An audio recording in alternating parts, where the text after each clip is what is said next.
Today's draft, Peter King, the all-time best NFL coaching feuds. We'll do a couple of rounds here and then wrap it up after the break. I'll give you first dibs, all-time best coaching feuds.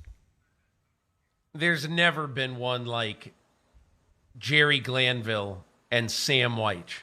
All right, so when Sam Wyche coached the Cincinnati Bengals in the late 80s, he hated Jerry Glanville, the coach of the division rival Houston Oilers. So it got so bad that in 1989, when the Bengals were up 45-0 late in the game and scored, Sam Wyche kicked an onside kick.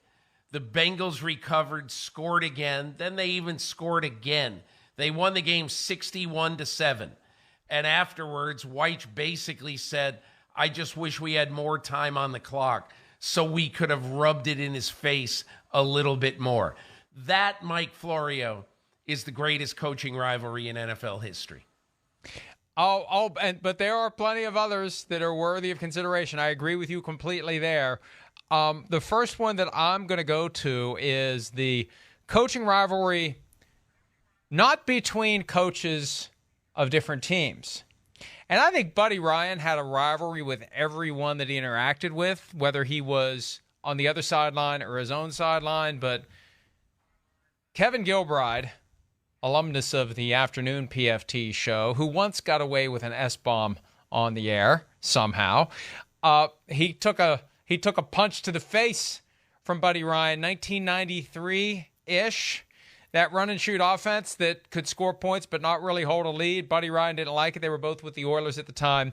But Buddy Ryan actually punching him in the face during a game, that, even though they worked for the same team, even though they both got paid by Bud Adams, that to me is the first thing that comes to mind when I think of NFL coaches feuding. There it is. There it is. Buddy Ryan. Wait, where is it? Oh, it's not. Can we come back and see it? The gift's caught. Look, here's the other one that I have to do with Buddy Ryan, and you're right. You could do Buddy Ryan and Jimmy Johnson. You'd do Buddy Ryan and almost anybody. But the one that I like the most is Buddy Ryan and Mike Ditka. The reason is when the Bears won the Super Bowl over the New England Patriots, the defensive players on the team went away from Mike Ditka. The couple of offensive linemen put Ditka on their shoulders and ran him off the field. But the defensive guys went over to Buddy Ryan, and in the most telling thing ever in the Ryan-Ditka rivalry, the defensive guys picked up Buddy Ryan and put him on their shoulders and marched around in triumph. And so a lot of people have always wondered, man, the 85 Bears were too good to be just a meteor across the NFL landscape. To only have one Super Bowl, the biggest reason they only won one Super Bowl is very simple. That was two teams playing in Chicago. That was a defensive team coached by Buddy Ryan. That was an offensive team coached by Mike Ditka. They hated each other, and they figured, it works. We won the Super Bowl. They won one Super Bowl. Well, and Richard Dent had the all-time great quote regarding the Bears of the mid to late 80s. We won a Super Bowl because of Mike Ditka, and we won a Super Bowl because of Mike Ditka. But it was that Ditka-Ryan, that attitude, that rivalry, and it all fell apart. He went to coach the Eagles. He was never a great head coach, but he was one of the all-time great defensive coordinators and one of the all-time great teams, the 85 Bears. I'll go with an incident that actually is one of the chapters in my book, Playmakers. I'm not saying that just to gratuitously plug Playmakers, although it's not gratuitous. It is deliberate. It is strategic. It is Jim Schwartz versus Jim Harbaugh, 2011. The moment that spilled over after the 49ers beat the Lions. The 49ers were not regarded as a very good team that year. The Lions got off to a good start. Harbaugh goes over and gives Schwartz a big shove, and then all hell breaks loose. Here comes Schwartz. There's Bob Lang.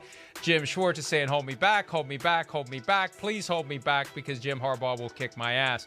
The full story on how that came to be, why there was friction, what Harbaugh was doing when he pulled up his shirt and exposed his extremely white midsection. That's all laid out in Playmakers. But that moment, I remember, Peter, we were in the room together, 2011, 30 Rock, when that happened at the end of the game. And, you know, we got all the games on at once, and all of a sudden it's like, whoa, whoa, whoa, what the hell's going on up there? And that became the focal point of the conversation the rest of the day.